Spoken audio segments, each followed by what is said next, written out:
হরে কৃষ্ণ।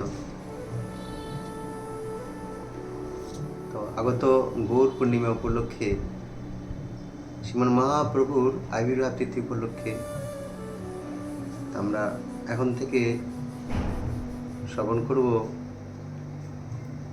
শ্রী চৈতন্য ভাগবত আদিখণ্ড থেকে শুরু করব। কেননা কৃষ্ণই এই কলিযুগে গৌর বর্ণরূপ ধারণ করে তিনি লীলা করছেন। কিভাবে লীলা করেছেন? এই কলিযুগে অবতীর্ণ হয়ে তিনি কলিযুগকে ধন্য করেছেন। তাই ভক্তরা বলে পতিত পাবন গৌর হরি, পতিতকে উদ্ধার করেছেন এবং উদ্ধার করার জন্য অবতরণ করেছেন। তা আমরা আজ থেকে চৈতন্য ভাগবত শ্রবণ করব আদিখণ্ড প্রথম অধ্যায় থেকে। হরে কৃষ্ণ। সবাইকে ধন্যবাদ জানাচ্ছি। হরে কৃষ্ণ। ওম জ্ঞানতিমিরান্ধস্য জ্ঞানাঞ্জনশলাকয়া চক্ষুর্মিলিतं येन তস্मै শ্রীগুরবে নমঃ। নমো বিষ্ণুপদায় কৃষ্ণপৃষ্ঠায় ভূতলে শ্রীমতে জয়পতাকা সমিতি নামিনে। নমো আচার্যপদায় নিতাই কৃপাপ্রদায়িনে গৌরপথদামোদায় গুরুগ্রামতারিণে। वाञ्छाकल्पतरुभ्यश्च कृपा सिन्धुभ्येव च पतितानां पावनेभ्यो वैष्णवेभ्यो नमो नमः। जय श्री कृष्ण चैतन्य प्रभु नित्यानंद श्री अद्वैत गदाधर श्रीवास आदि गौरभक्तवृंद। हरे कृष्ण कृष्ण कृष्ण हरे हरे, हरे राम राम राम हरे हरे। हरे कृष्ण। এখানে ভাগবতের চৈতন্য ভাগবতের প্রথম অধ্যায় মঙ্গলাচরণ দিয়ে শুরু হয়েছে। আজানুলম্বিত ভুজৌ কনকাবধাতৌ সংকীর্তনৈক তপীতরৌ কমলায়তাক্ষৌ বিশ্বম্ভরো দ্বিজবরো যুগধর্মপালৌ বন্দে জগৎপ্রিয় করু করুণাবতারৌ। যাদের বাহুদ্বয় জানু পর্যন্ত প্রসারিত, দেহ বর্ণ স্বর্ণাভ উজ্জ্বল জ্যোতি বিকিরণকারী, চক্ষুদয় পদ্মফুলের পাপড়ি মতো বিস্তৃত, যারা ব্রাহ্মণদের মধ্যে সর্বশ্রেষ্ঠ, যুগধর্মের পালক, বিশ্বের মহাভরণ পোষণকারী, ভগবানের মহাবদান্য পরম করুণাময় অবতার ও তারা হরিনাম সংকীর্তন যজ্ঞের প্রবর্তক সেই শ্রী চৈতন্য মহাপ্রভু নিত্যানন্দ প্রভুকে আমি বন্দনা করি। নমস্তে কাল সত্তায় জগন্নাথায় সুতায় চ সভৃত্তায় সপুত্রায় সকলত্রায় তে নমঃ। হে প্রভু, আপনি অতীত, ভবিষ্যৎ ও বর্তমান এই তিন কালে সত্য। আপনি জগন্নাথ মিশ্রের পুত্র। আপনার পার্শ্বদ বা ভৃত্যরূপী ভক্তগণের, আপনার পুত্রগণের, আপনার শক্তিগণের সহিত আপনাকে বারবার নমস্কার করি।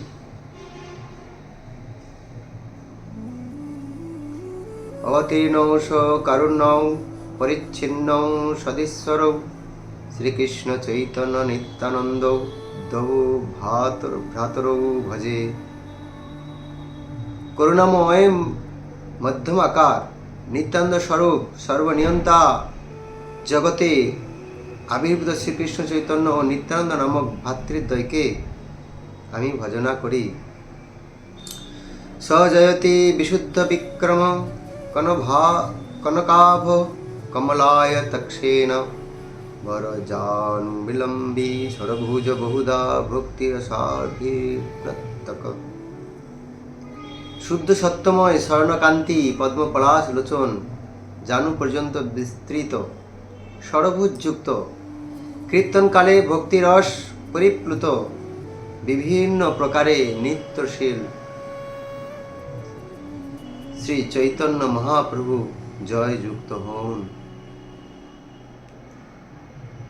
আদ্য শ্রী চৈতন্য প্রিয় গোষ্ঠীর চরণে অশেষ প্রকারে মোর দণ্ড পরনামে। মমে বন্দ শ্রীকৃষ্ণ চৈতন্য মহেশ্বর, নবদ্বীপে অবতার নব বিশ্বম্ভর। আমার ভক্তের পূজা আমা হইতে বড়, সেই প্রভু বেদে ভগবতে কইলা দৃঢ়। ভাগবতে বলা হয়েছে, মদ্ভক্ত পূজাভ্যধিকা সর্বভূতেষু মন্মতি। আমার ভক্তের পূজা আমার পূজার থেকে অধিক মহত্বপূর্ণ। এতে করিল আগে ভক্তের বন্দন, অত্র আছে কার্য সিদ্ধির লক্ষণ। ইষ্টদেব বন্দ মোর নিত্যানন্দ রায়, চৈতন্যের কীর্তি স্ফুরে যাহার কৃপায়। সহস্র বদন বন্দ প্রভু বলরাম, যাহার সহস্র মুখে কৃষ্ণ যশোধাম। মহারত্ন তুই যেন মহাপ্রিয় স্থানে, যশোরত্ন ভাণ্ডার শ্রী অনন্ত বদনে।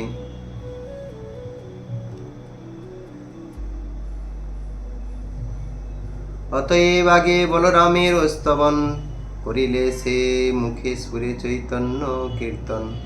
মহাপ্রভু কীর্তন করার আগে অবশ্যই নিত্যানন্দ প্রভুর কৃপা প্রার্থনা করা উচিত। নিত্যানন্দ প্রভুর কীর্তন করা উচিত, কেননা ব্রজেন্দ্র নন্দন যেই সচিসুত হইল, সেই বলরাম হইল নিতাই। তাই অনন্ত শেষ, তার কৃপা না হলে কৃষ্ণকে যেমন আমরা জানতে পারি না, সেরকম নিত্যানন্দর কৃপা হলে তবে আমরা মহাপ্রভুকে জানতে পারবো, তার কৃপা লাভ করতে পারবো। সশ্রীক ফণাধার প্রভু বলরাম, যতে করে প্রভু সকল।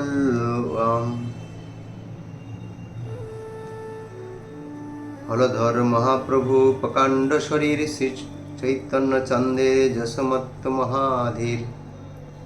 ততধিক চৈতন্যের প্রিয় নাহি আর, নিরবধি সেই দেহে করেন বিহার। হলধর মহাপ্রভু প্রকাণ্ড শরীর, মানে শেষ নাগের কথা বলা হয়েছে।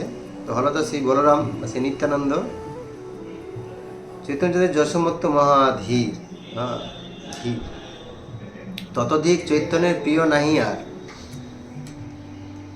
নিরবধি সেই দেহে করেন বিহার। সেই দেহে মহাপ্রভু বিরাজ করেন, নিত্যানন্দ পুস্তক যিনি করেন, মহাপ্রভু তার শরীরে বিরাজ করেন।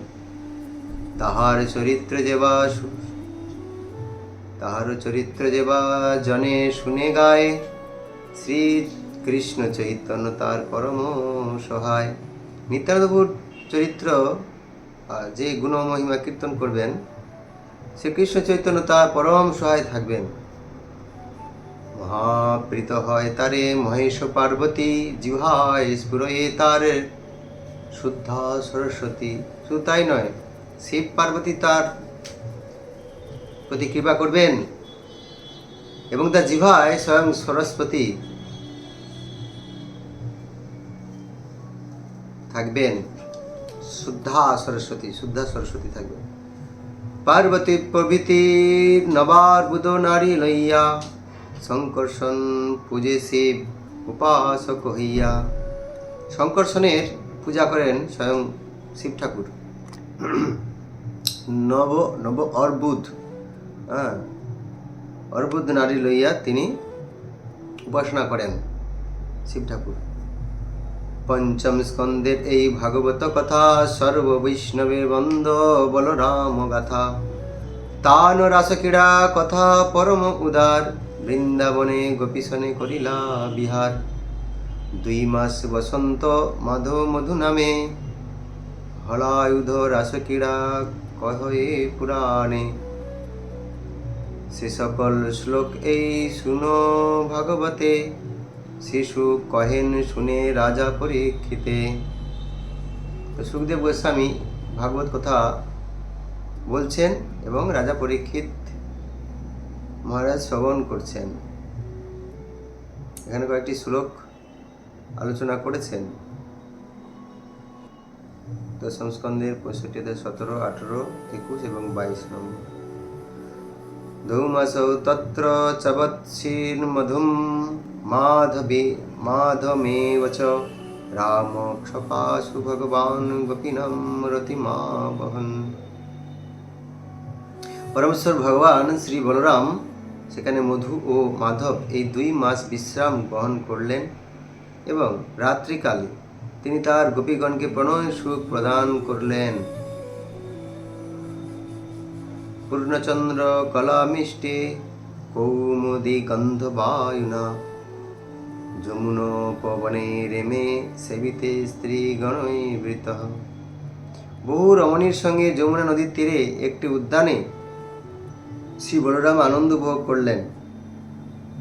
সেই উদ্যান পূর্ণচন্দ্রের জ্যোৎস্নায় স্নাত ছিল ও বায়ুবাহিত রাত্রে প্রস্ফুটিত পদ্মের সৌরভ সোহাগ স্পর্শিত ছিল। উপগীয়মান গন্ধর্বৈ বনিতা সভিমণ্ডলে রেমে করেণুয়ুথেশো মহেন্দ্র ইব বারণা। গন্ধর্বরা যখন বলরামের মহিমা গান করছিলেন তখন তিনি যুবতী রমণীদের উজ্জ্বল পরিমণ্ডলের মধ্যে আনন্দ উপভোগ করেছিলেন। তাকে হস্তিনীর সঙ্গে মধ্যে উপভোগরত ইন্দ্রের হস্তি রাজকীয় ঐরাবতের মতো মনে হচ্ছিল।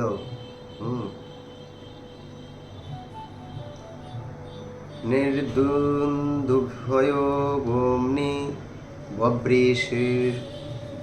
বব্রীষু কুসুময়ী মুদা গন্ধর্বা মুনয়ো রামম তদ্বীর্যেরিড়ে তদা। সেই সময় আকাশে দুমধুমি ধ্বনিত হচ্ছিল।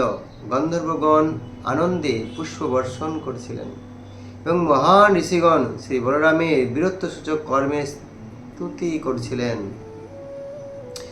যে স্ত্রী সঙ্গ মুনিগণে করেন নিন্দন, তারাও রামের রাসে করেন স্তবন। মুনি ঋষিরা কখনোই স্ত্রী স্পর্শ দর্শন তারা চায় না, তাদের সঙ্গ সুখ তো দূরের কথা। কিন্তু এখানে বলরাম কি করছেন, তাদের নিয়ে আনন্দ উপভোগ করছেন। যার রাসে দেবে আসি পুষ্প বৃষ্টি করে, দেবে জানে ভেদে নাহি কৃষ্ণ হল ধরে। যার রাসে দেবে আসি পুষ্প বৃষ্টি করে, দেবতারা সেই রাস মণ্ডলে এসে পুষ্প বৃষ্টি করেছিলেন। দেবে জানে অর্থাৎ দেবতারা জানেন যে ভেদ নাহি কৃষ্ণ এবং বলরাম। চারিবেদে গুপ্ত বলরামের রচিত, আমি কি বলিব সব পুরাণে বিদিত। মূর্খ দোষে কেহ কেহ না দেখি পুরাণ, বলরাম রাসক্রীড়া করেন অপ্রমাণ। এক ঠাঁই 2 ভাই গোপিকা সমাজে, করিলেন রাসক্রীড়া বৃন্দাবন মাঝে। ভাগবতের আরো শ্লোক এখানে আলোচনা করা হয়েছে, যাতে মহাপ্রভু নিত্যানন্দকে জানতে গেলে আগে কৃষ্ণ বলরামকে জানতে হবে। সেই জন্য গ্রন্থকার আগে ভাগবতের কিছু কথা বলছেন। তদাচিদথ গোবিন্দ রামশ্চাদ্ভুত বক্রম, বজ্রঘ্রতুর্বণে রাত্রম মধ্য গৌবজোষিতম। কোনো একদিন অদ্ভুত বিক্রম শ্রীকৃষ্ণ ও বলরাম ব্রজনারীগণ সঙ্গে রাত্রিকালে বনে বিহার করেছিলেন। উপগীয়মান ললিতম শ্রীরত্নৈবর্ধ সৌহৃদয়ী, সর্লঙ্কৃতানুলিপ্তাঙ্গো সস্যং সবীনৌ বিরজম্বরৌ। শ্রীকৃষ্ণ শ্রী বলরাম ফুলের মালা ও নির্মল বসন পরিধান করেছিলেন এবং তাদের অঙ্গ সুন্দরভাবে অলঙ্কৃত ও চন্দন দ্বারা লিপ্ত ছিল। গোপীগণ তাদের প্রতি প্রীতি বন্ধনে আবদ্ধ হয়ে মধুরভাবে তাদের মহিমা গান করেছিলেন।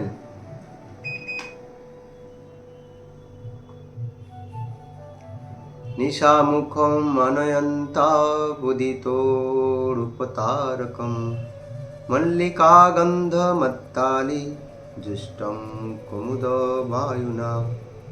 সেই দুই প্রভু চন্দ্র ও নক্ষত্র সমূহের উদয়ের দ্বারা প্রারম্ভিক রজনীর পদ্মগন্ধময় বায়ু ও মল্লিকা কুসুমের গন্ধে প্রমত্ত অলিকুলের সমাদর করলেন।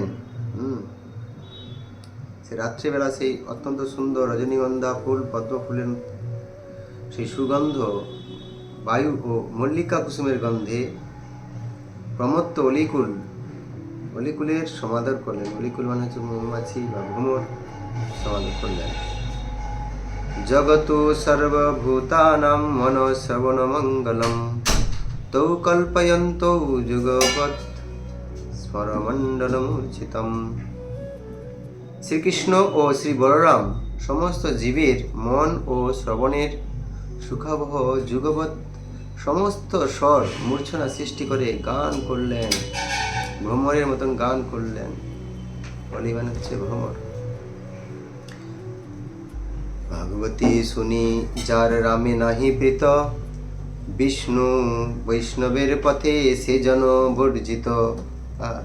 ভাগবত শুনি, ভাগবত শ্রবণ করে রামে অর্থাৎ বলরামে যার প্রীতি ভালোবাসা জন্মাচ্ছে না, তাহলে সে জন বিষ্ণু এবং বৈষ্ণবের পথে সে বর্জিত। সে জন সে কখনোই জানতে পারবে না এবং ভক্তিও লাভ করতে পারবে না। ভাগবত যে না মানে সে যবন সম, তার শাস্তা আছে জন্মে জন্মে প্রভু যম। যে ভাগবত না মানে সে যবন সম, সে যবন, তার শাস্তা আছে জন্মে জন্মে প্রভু যম। যম তাকে অবশ্যই শাস্তি দেবেন। এবে কেহ নপুংসক বেশে নাচে, বলে বলরাম রাস কোন শাস্ত্রে আছে। অনেকে নপুংসক, তারা বলে আরে বলরাম রাস করেছে কোন শাস্ত্রে আছে বলো দেখি, তারা এরকম বলতে থাকে। কোন পাপী শাস্ত্র দেখিলেন নাহি মানে, এক অর্থে অন্য অর্থ করিয়া বাখানে। অনেকে কি করে শাস্ত্রের ভুল ব্যাখ্যা করে। সেরকম কোন পাপী, যারা পাপী তারা শাস্ত্র দেখলে মানে না এই শাস্ত্র আবার কি, সে আবার শাস্ত্রের অন্য অর্থ করে ব্যাখ্যা করে। সে হচ্ছে পাপী, এই শাস্ত্রের ভুল ব্যাখ্যা করে। কেননা শাস্ত্র রচনা করেছেন মহান মহান বৈষ্ণবেরা, ভগবানকে প্রাপ্ত হয়েছেন, ভগবানের কৃপায় রচনা করেছেন। যেমন ব্যাসদেবের অবতার হচ্ছেন বৃন্দাবন দাস ঠাকুর, এবং কৃষ্ণদাস কবিরাজ গোস্বামী যার লেখার ক্ষমতা ছিল না, ভগবানের কৃপায় তিনি লিখেছেন। কেননা তিনি চৈতন্য চরিতামৃতে বলেছেন, আমি বৃদ্ধ অতি জরাতুর, আমি বৃদ্ধ হয়েছি, আমি ভালো দেখতেও পাই না, লিখতে গেলে হাত কেঁপে যায়, তা আমি কি করে লিখতে পারি। সব লিখেছেন স্বয়ং ভগবান, তার হাত ধরে নিজেই লিখে দিয়েছেন। ভগবান লিখেন। যেমন আমরা দেখতে পাই সেই জয়দেব পদ্মাবতী ভক্ত লিখতে চাচ্ছেন সরগর খণ্ডলম মম সরিষি মণ্ডল, তারপর লাইনটা কি লিখবেন আর লিখতে পারছেন না, এটা কি করে লিখতে পারি। তখন ভগবান স্বয়ং এসে সেখানে লিখে দিয়েছেন। ঠিক আছে, এইভাবে যারা আলাদা অর্থ করেন তারা হচ্ছে পাপী, তারা কখনোই ভগবানকে লাভ করতে পারবেন না। তারপরে একটু একটু করে পরপর আলোচনা করে যাব, অল্প অল্প সময় করে। আপনারা যদি দেখতে থাকেন বা শুনতে থাকেন চৈতন্য ভাগবত আমরা শ্রবণ করতে পারবেন। তো আগামী পার্টে পরপর আমরা দিয়ে দেব, আপনারা দেখতে পারবেন বা শুনতে পারবেন। হরে কৃষ্ণ, ধন্যবাদ। জয় শ্রী চৈতন্য মহাপ্রভু কি জয়।